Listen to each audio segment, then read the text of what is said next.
Thomas Paine is not a relic. He is a question every succeeding generation has to answer again. Do you believe that human beings are allowed to think?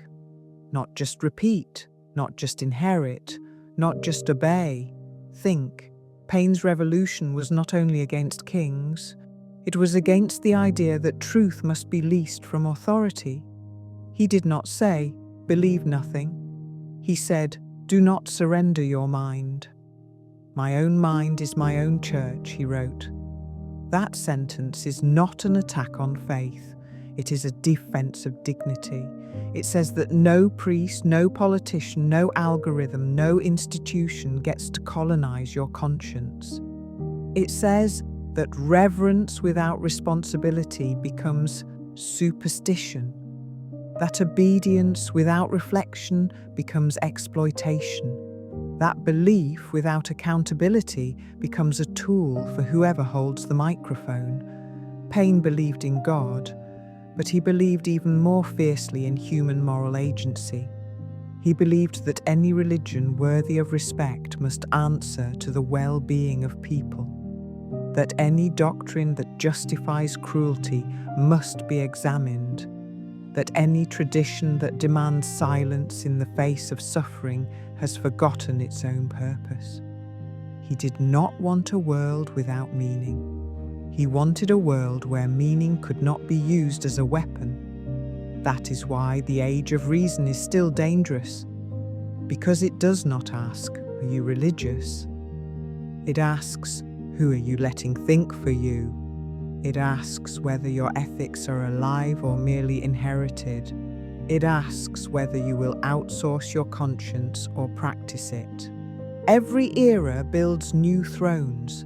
Some are made of marble, some of scripture, some of ideology, and now some are made of code. But the structure is always the same. Trust us. Do not question. We know better.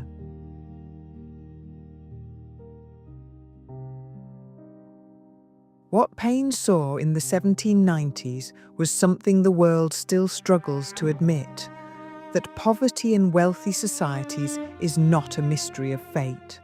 It is the result of decisions about land, property, and power.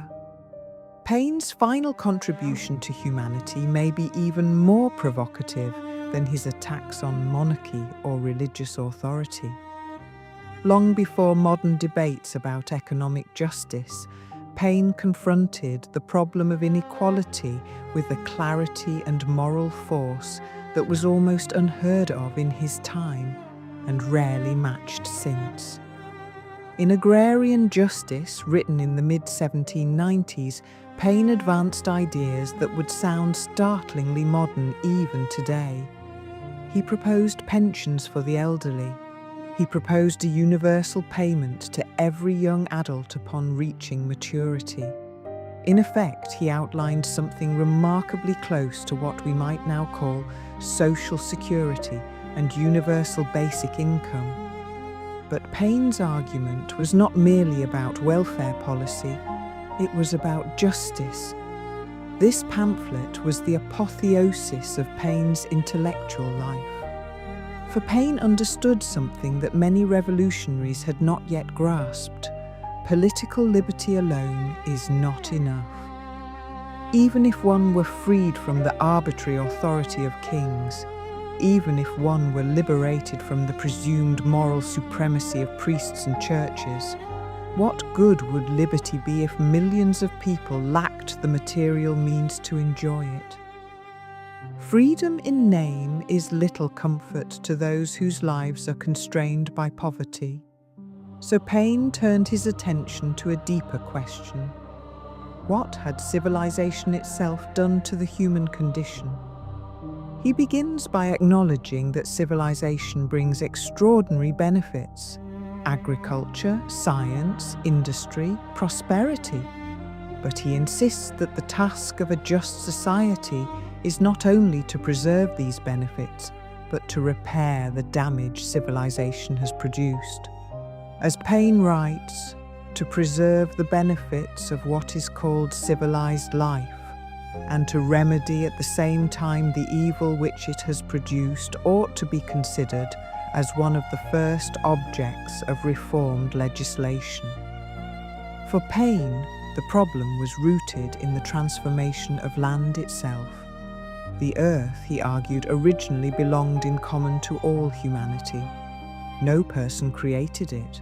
No person could rightfully claim it in perpetuity.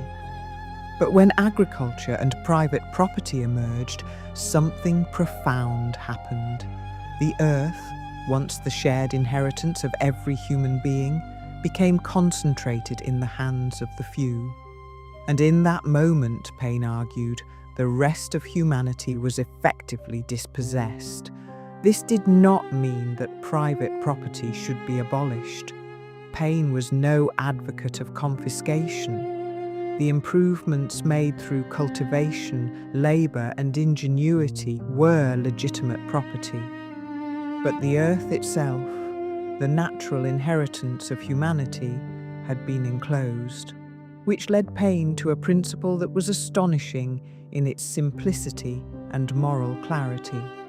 He wrote, "The first principle of civilization ought to have been, and ought still to be, that the condition of every person born into the world after a state of civilization commences ought not to be worse than if he had been born before that period.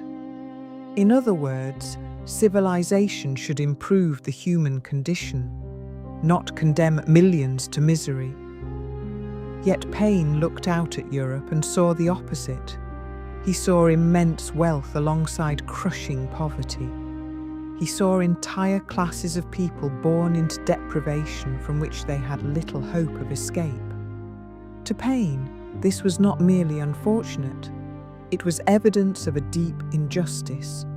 He declared, "In advocating the case of the persons thus dispossessed, it is a right, and not a charity, that I am pleading for." And he went further. Taking it then for granted that no person ought to be in a worse condition when born under what is called a state of civilization than he would have been had he been born in a state of nature, it can only be done by subtracting from property a portion equal in value to the natural inheritance it has absorbed. In other words, society owed a debt, not out of generosity, but out of justice. This led Paine to one of the most powerful moral indictments ever written about inequality. Surveying the stark contrasts of wealth and misery in the modern world, he wrote, "The present state of civilization is as odious as it is unjust. The contrast of affluence and wretchedness continually meeting and offending the eye is like dead and living bodies chained together." But Paine was not hostile to prosperity itself. He did not begrudge wealth. What he rejected was a system in which prosperity for some required misery for others. In a line that still resonates with startling moral clarity, Paine wrote, "I care not how affluent some may be, provided that none be miserable in consequence of it." In a single sentence, Paine rejected the entire moral logic that had justified inequality for centuries. For Paine, poverty was not an unavoidable feature of human life. It was not fate, nor divine will, nor the result of moral failure. It was something civilization itself had created. And because civilization created it, civilization had the power and the obligation to remedy it. Paine pointed out the absurdity of a society that waits until people are destitute before offering charity. Would it not be wiser, he asked, to prevent poverty from arising in the first place? Would it not be far better to adopt means to prevent their becoming poor? He looked at the vast inequality of his time and concluded that something violent had occurred in the organization of society itself.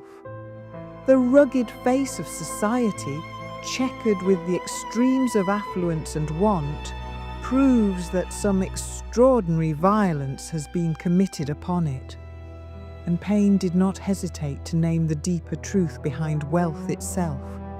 All accumulation of personal property is derived by living in society, and he owes on every principle of justice a part of that accumulation back again to society from whence the whole came.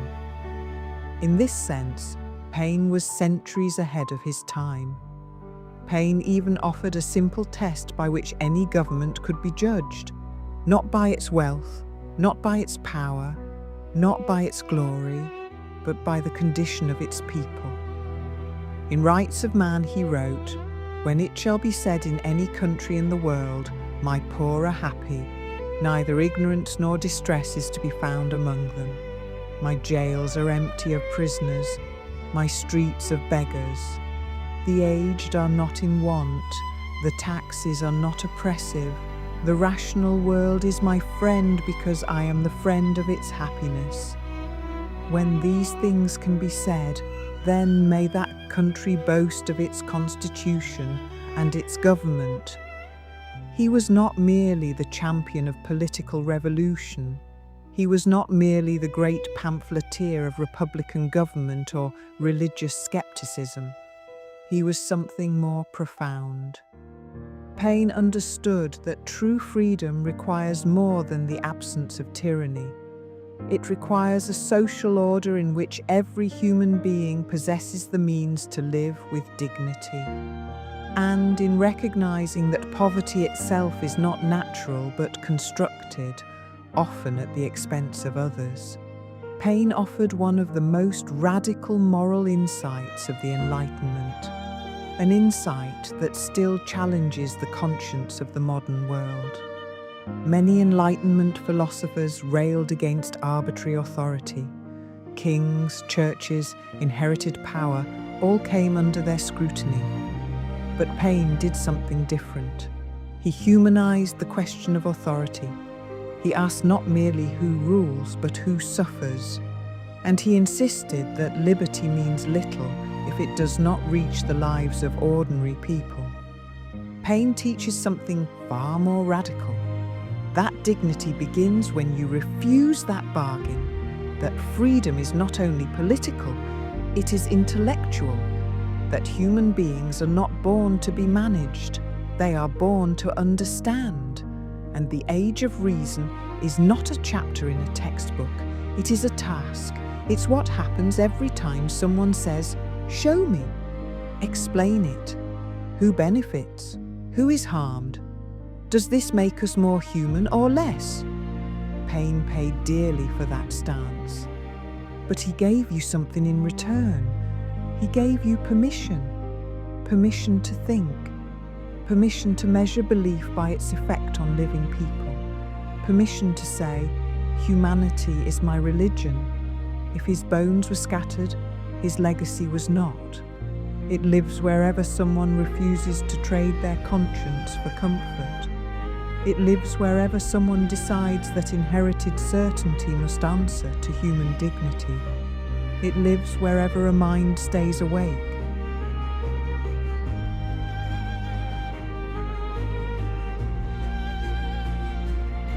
But Paine did not merely extend permission. He conscripted conscience.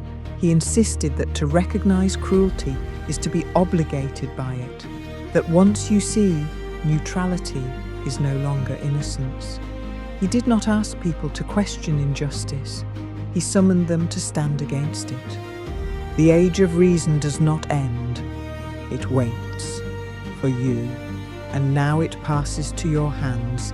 Keep the flame of reason and inquiry burning bright.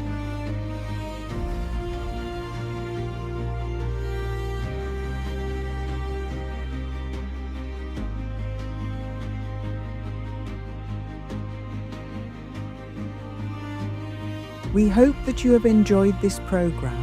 A special thank you to Margaret Downey, President of the Thomas Paine Memorial Association, for consulting on this video. Please go to thomaspainememorial.org and support their work in keeping the legacy of Thomas Paine alive. If you like this video, please like, comment, share, and subscribe. Thank you for watching, and please support our efforts to produce more long-form secular humanist history content. Please go to our Patreon and become a member today. Thank you for watching.